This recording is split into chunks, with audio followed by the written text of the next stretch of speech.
it would appear that even though it's a criminal operation, but they would appear, I mean, I guess where I'm leading towards is, how do we actually affect this? Because they have outwitted the government's security apparatus. It doesn't matter what the authorities have tried to do, they have not been able to make the bandits go away. So the other aspect of it might be, maybe it's a much larger question, that until we bring development, which is the problem, until we bring development and have a surfeit of it, you know, this whole development thing, so there will be no, because it would look as if the bandits, in addition to making money out of their criminality, can only be operating because there's a lack of development. Or do you fault that kind of reasoning? Because I'm just looking at, so what would make the bandits go away? Well, the bandits will not go away tomorrow. It's not wishful thinking that will make the bandits to go away. What will make the bandits to go away is if we take the necessary step as a nation.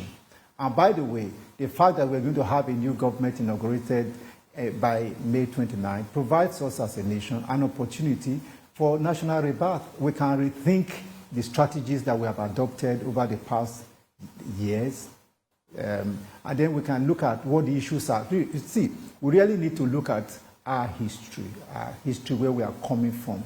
We need to look at our experience. We need to look at today's realities. We need to look at what are the challenges that we are facing and the resources that are available for us to deal with those challenges. Then we need to design a fresh, well-thought-out national security approach. It will not just happen that bandits will go away, but the good news is that we can have a safer and more secure country, but we will need to work at it. It is not going to be an activity for the military or the security agencies alone. It has to include every Nigerian. The new strategy will have to ensure that every Nigerian is brought on board and that we focus more on community security. I know, of course, development is important, and we need to take all of them together. Development is important. While we are finding solutions, we need to also ensure that there is food on the table. We need to ensure that people have hope for tomorrow. We need to ensure that our youth are properly engaged. We need to ensure that the indoctrination that we see are dealt with. But, like I said, we need to rethink our national security strategy. We need to ask ourselves, the strategy we have adopted over the past 8 years, has it worked? If it has not worked, why? And where it has worked, why did it work?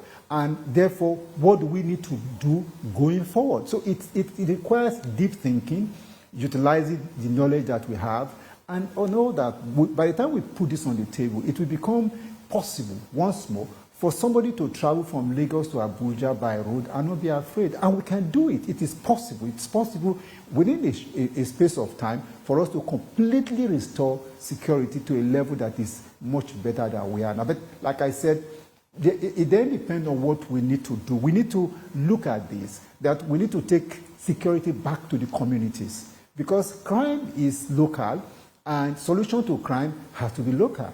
The people who commit these criminalities are in locations, they are not spirit, they live in environment, people know them. By the way, people know them. The bandits we are talking about, people know them, people know their father, people know their parents, where they live and all that. So if we want to deal with these criminalities, we need to go back to the community. See, for a long time, I have spoken about my own idea that we need to have a community-centered security strategy in which the community takes responsibility for their security. They provide the leadership. The security agencies can then provide the environment, but the community will do the necessary job to secure themselves, because every community have what we call the human dimension of security. It's peculiar to every community. If we understand what are the human dimension of security of the various communities, we'll build our security strategies around this fact. And then we can have a resilience, so that such a way that every community is resilient to attacks. They know what to do to prevent criminalities. They know what to do when there is a crisis. They know what to do thereafter. So like I'm saying that We need to rethink our security strategy and move it away from what we are doing now and ensure that the communities, the people themselves, take charge of their protection. In which case, the Okada rider, who is, by the way, a very strategic person in the community, knows his role he's supposed to play. The Keke Napep person knows the role he's supposed to play. The traditional ruler, by the way, he should. Traditional ruler institution, the traditional institution have been left out. Incidentally, this is the most strategic institution that will require if we are going to be able to provide security in our communities. So we need to bring in traditional institutions, we need to bring in the clergy, we need to bring in all sorts of people and give them a role to play.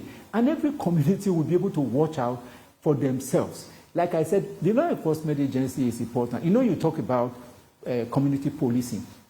And I said, we've reviewed community policing. It's a great idea. I studied community policing at advanced level. It's a great idea. But in the circumstance that we find ourselves in Nigeria, community policing will not solve our problem because the policemen we have are few in between in terms of number.